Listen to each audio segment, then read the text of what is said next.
Tomalo lelo kaya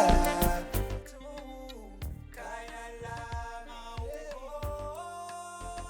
sweet home mina ngikhumbule ekhaya hello mami hello daddy elifuthumalo yenu mina ngikhohle Angibingelele ababukeli, igama lami nguMathino Kamkhize, oyi-host yamavidiyo e-Day 2 Kids.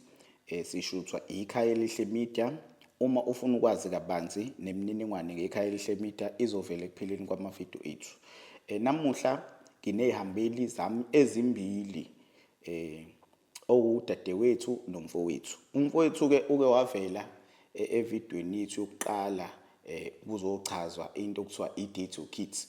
Kodwa-ke namuhla kazile ngakho lokho. Kodwa-ke angeke ngimnike ithuba umfowethu ezazise futhi kubabukeli ukuthi ubani wakephi, uphuma kephi.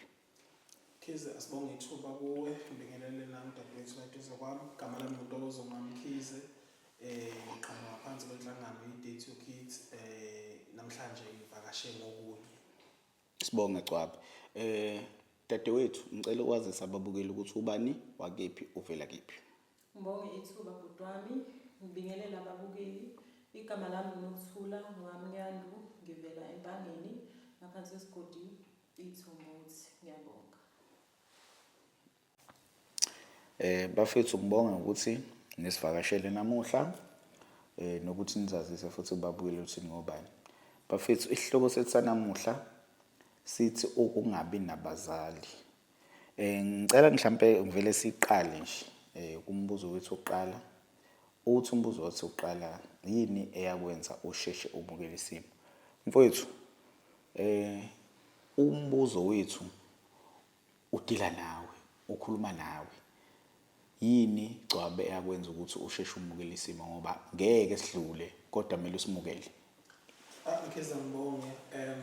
Mina okwangenza ngamukela isimo mhlampe yingoba kwenzeka ngisemncane ngokweminyaka, ngoba ngikhule mina nginomzalo yedwa, because ngikwazi manje nakuthi ngibe nginomzalo yedwa ngoba ngikhule kukhona umama phambi kwami obekuyena baba umama phambi kwami enza yonke into. So at the age of 7 years wadlula naye emhlabeni. Vele kwangakafiki lento yokuthi ngizwe ubuhlungu ngoba ngangisemncane ngaleyo ndlela ukuthi ngathi noma kuwusuku lakhe lomfihlo ngibona abantu bengithanda, bengenzela izinto, bengipha izipho, kungekho lento engqondweni. Kwaze kwafika esithenini mase ngikhula sengimdala kwakuyima behlala phansi ifamily nami ngitshela ukuthi ayi awusenamama.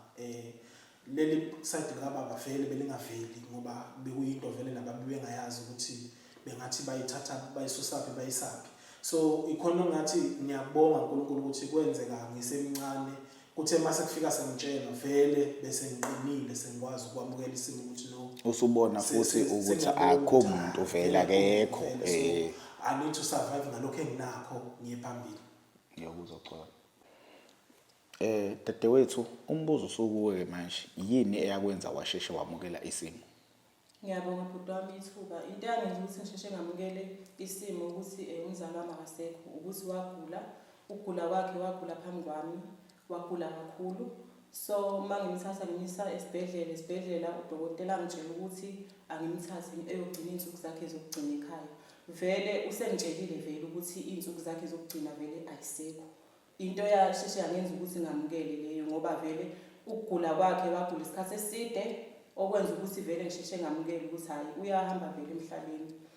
Okunye futhi okungenza ukuthi ngisheshe ngamukele ukuthi angisenabo abazali, ukuthi nami sengumzali qobo lwami. Senginabantu okumele ngibahambise endleleni ngibatshele, bangikhulisa kahle kahle ukuthi awuyazi le ndlela kuyahambeka. Nokuthi-ke baningi abantu abanganabo abazali. Uma ubika inkinga yakho uthi ubikela omunye umuntu, uyibone yakho inkinga incane, ubone ukuthi yazi mina kuyahambeka kuyaphileka. Ngasheshe ngasamukela isimo kanjalo-ke. Ngiyabonga ithuba. Sibonge bafethu ngokuthi nidlulise ulwazi. Mhlampe nabanye bazocosha ukuthi uma mhlampe umukela kuyamukeleka futhi uma mhlampe futhi ngoba phela umfethu izimo zabantu ayifani, nokumukela futhi ngeke kufane.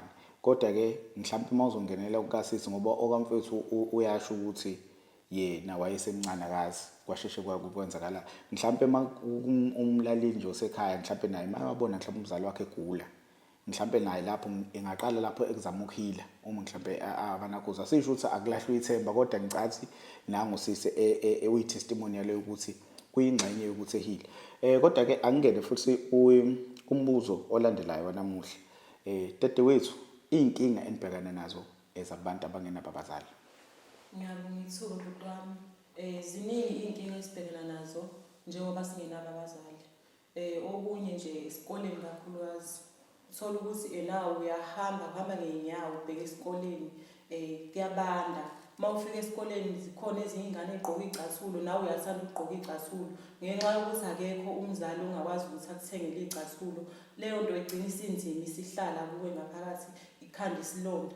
Okunye futhi iy'ngane ziyadla esikoleni nophatha imali uyolinda lokho mhlawumbe kube khona okuphayo-ke ulinde lokho-ke kunzima kakhulu kunzima nje ziningi okunye iy'nkinga esibhekana nazo uthola ukuthi usuyaqoma usuqomela ukuthi ufuna ukuthi umfana akunikeze imali ngoba kahle kahle la indaba uma usungesanabo abazali idingo uney'dingo zakho oy'dingayo usuyaqoma njengami mina ngaqoma mina ngiqomela ukuthi umfana uzonginikeza imali then ngenze yonke into engiyithandayo.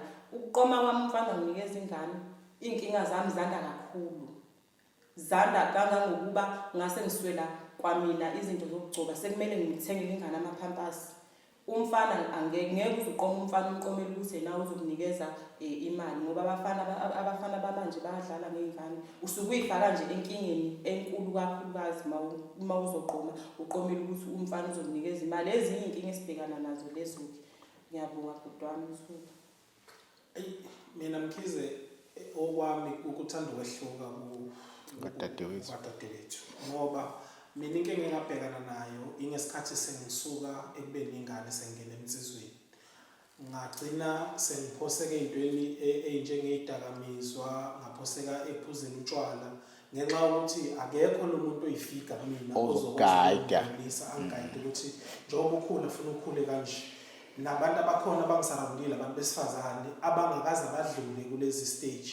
Uma ngiqala sekunezinto engizizwayo emzimbeni wami akekho umuntu engizokushela naye ukuthi yazi kunento engimilayo kanje kunezinto engisengidlula kuze kanje sengikulesi stage esiwukuthi mhlawumbe ngikhula kanjani ngiya kanjani phambili ngoba noma bekhona abanye bekhuluma kodwa akufani nezwi lomuntu wakulethe emhlabeni ngoba uma into ikhulunywa umzali wakho uyibe naleso siqo ukuthi uyayikholelwa futhi ukholelwa kuyona ngoba ngeke kulahlekisa kuba uyena okulethile udlulile futhi kuyona ukwazi ukuhamba. So ingakho ngithi mina ila ngafike nganama challenges khona ila sekumele ngisuke ekubeni ingane ngibe umfana ngingena estage sokuba umfana ke manje ngazi ukuthi sekunezinto ey'milayo sekunezinto ey'velayo ingakho ngagcina ngalahleka ngoba i-crew enganginayo at that time yakungabantu beyidakamizwa kungabantu bobatshwala ngagcina ngehleke ngangena kuleyo lokhuzana. Lucky enough ukuthi uma kunabantu endaweni bekwazi ukubona i-potential kuwena bangitshela ukuthi no la okhona akuyona indawo kuhlala abantu abanjengawe. Ingakho ngakwazi ukuphuma ngangena enkonzweni ngakhohlwa izidakamizwa ngakwazi ukukhula ngayo nomuntu engiyena namhlanje. Siyabonga cha. Bafethu ake siqhubeke futhi neminye imibuzo yanamuhla ngaphansi kwesihloko sithi ukungabi nabazali. Umbuzo esinawo njengamanje ukuthi kulezi inkinga abenibhekene nazo nidlule kanjani? Usho ukuthi umbuzo uthi udlula kanjani inkinga obubhekene nazo? Dadewethu mhlawumbe ungaqala uphendule ukuthi lezi inkinga abosichazela zona ukuthi wabhekana nazo ngoba abazali bengekho ugcine udlule kanjani kuzo? Ngibonga ithuba bhuti wami. Kuyadluleka noma kunzima. Kodwa kudinga ukuthi ukhulume. Ungayivaleli into ngaphakathi kuwena wedwa ikuhle. Mina nje like esikoleni ngoba impilo ayinzima kakhulu ngakwazi ukuthi ngikhulume nothisha. Uthisha ngimchazela ukuthi ngamchazela isimo sami ukuthi ngiphila ngaphansi kwasiphi isimo. Sikhanye silale singadlili. Wakwazi ukuthi uthisha azame imizamo. Njalo uma sengiye esikoleni uma sengiye ekhaya ntambama ubengiphakela ukudla fike sidle nabafowethu njalo bese ngiphila leyo mpilo ukuthi kumele ngiphathe ikhaftini zokudla khona sizokwazi ukuthi sidle ntambama. Sekuyaphileka sisalala singasadlile uma uzokwazana noNkulunkulu umazi uNkulunkulu ungayitshela ukuthi mina ngoba nginabazali ngizophila ngizophila ngendlela engithanda ngayo ukuphila ngayo. Akwenziwa kanjalo la emhlabeni. Kumele umazi uNkulunkulu uthandaze abangani, uthole nabangani futhi aba-right ozokwazi ukukhulume nabo, bekunikeza izaluleko, uthole umuntu omdala ozokwazi ukukhulume naye akuyale uma udinga ukuyala. Ngiyabonga ithuba. Ayi mina okwami khabazela kuhlukile ngoba ngathi ngibuswe kakhulu lesisho sithi it takes a village to raise a child. Ngoba abantu mina ngishintshwa abantu, akumina engisuke ngayo abantu ngayofuna ukuthi mhlawumbe ngikhula kanjani. Abantu abangibona ukuthi no lo mfana uyaduka, mhlawumbe into emdukisayo ukuthi khona kushoda umuntu ozoba ifada figure kuyena. Kwakhona abantu abasondela kimi bangiyala ngakwazi ukuthi ngijike endleleni. Ngiyalithanda futhi iphuzu kalomkalo ukuthi uma uzomema uNkulunkulu uhambe lendlela yokukholwa, kuyakwazi ukuba ne-influence kuwena ekuthenini uthatha ama-choices a-right, ukwazi nokukhula uqondile ngoba kunezinye izinto ezike zisivukele like ukufile ngathi ngayibulala ngoba ubona ama-challenges kunezo zinto nje ezivukayo empilweni yakho, but kufikele lizwe lithi I know mangakhuleka ngizodlula sidlule isimo, sibona sidlule isimo ngoba ngenxa ukuthi nje umema uNkulunkulu ukuthi no lesimo engibhekene naso uNkulunkulu wena osaziyo, ngicela ukudlula kusona. So ugcina ukwazi ukuhila wadlula kusona ngoba iqiniso impela ukuthi awuhili but uyemukela isimo ukuthi ngikulesi simo sokuthi anginabo abazali bese uyakwazi ukudlula kusona. Bafethu sesiya ngasemaphethelweni evideo yethu yanamuhla ngaphansi kwesihloko esithi ungabi nabazali. Mfowethu mhlambe nje sesiphetha umuntu osekhaya ongenabo abazali ngamluleka ukuthi imbafu.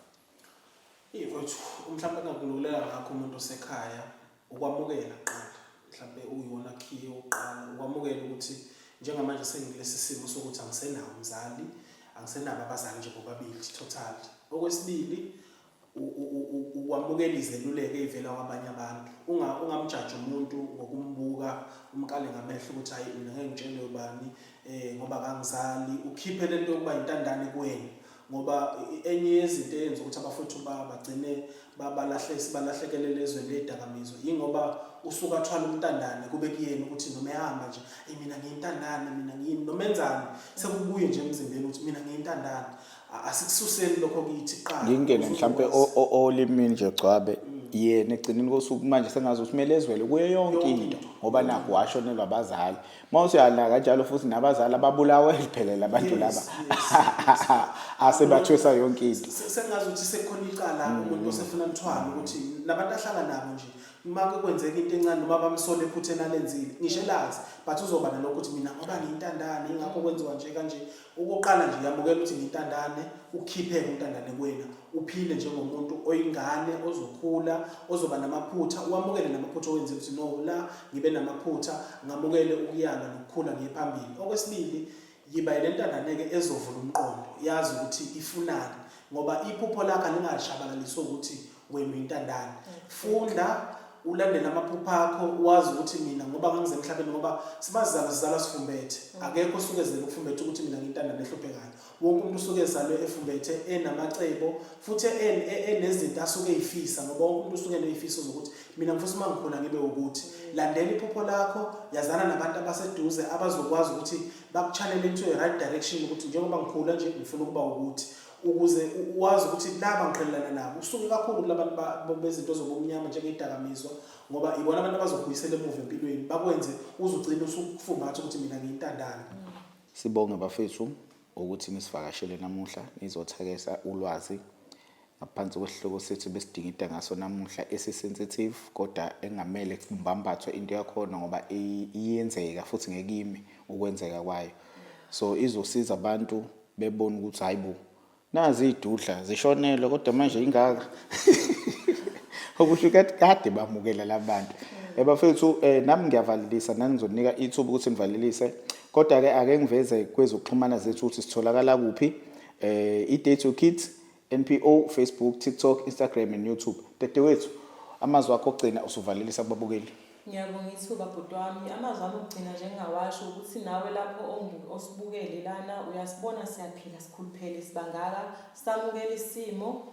So nawe lapha ekhaya vuka uyithathe eyakuphelile ngawe kufuze ukuthi nje ube strong Mawuya ngokuthi la esikoleni awuqedanga ufunda likhulelwa buyela esikoleni hambe uyofunda ngiyavalelisa ababukeli ngibonge ithuba.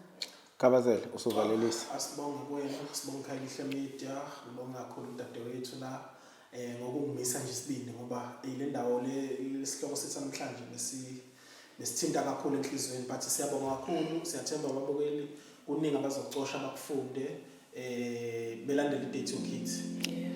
Sibonge bafethu babukeli, ivideo yethu iyaphela manje until ivideo elandelayo. Bye bye.